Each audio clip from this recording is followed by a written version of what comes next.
Assalamualaikum warahmatullahi wabarakatuh. Salam sejahtera dan salam Malaysia Madani.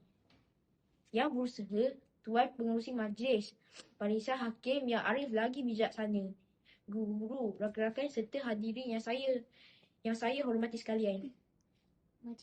Bulat air kerana pembentuk, bulat manusia kerana muafakat. Peribahasa ini mengajar kita bahawa kekuatan sesebuah bangsa lahir daripada perpaduan. Oleh itu, pada hari ini, saya berdiri penuh yakin untuk menyampaikan pidato yang bertajuk Bagai serai kita serumpun, bagai sirih kita tersusun. Hadirin yang saya hormati, pernahkah lihat pokok serai? Walaupun batangnya banyak, akarnya berpaut, kukuh antara satu sama lain.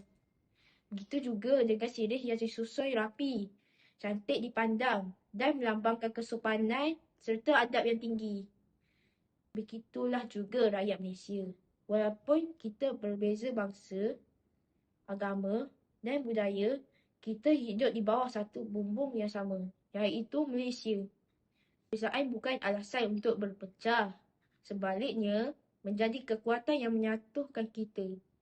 Hadirin sekalian, paradigma pertama saya ialah akidah yang teguh, harmoni kukuh.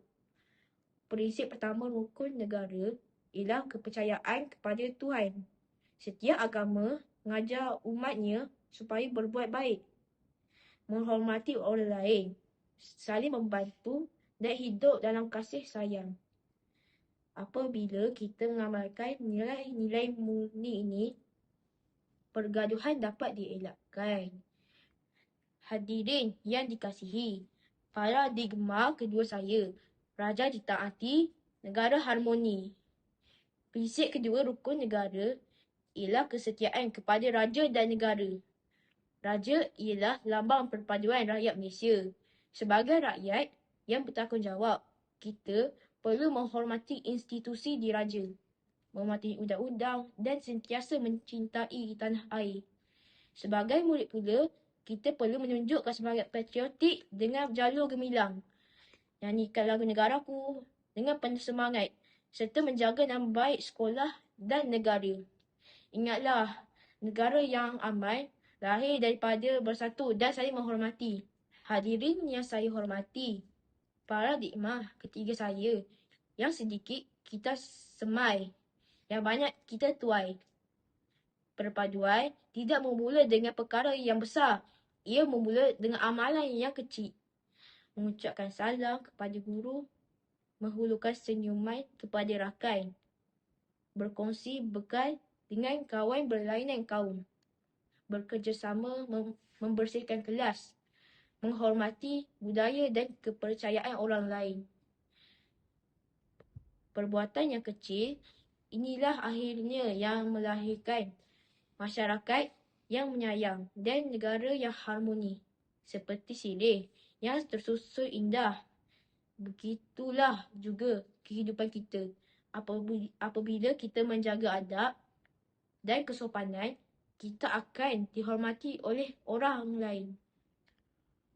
Hadirin sekalian, Malaysia menjadi contoh kepada dunia kerana rakyatnya hidup dalam suasana aman, walaupun berbilang kaum dan agama.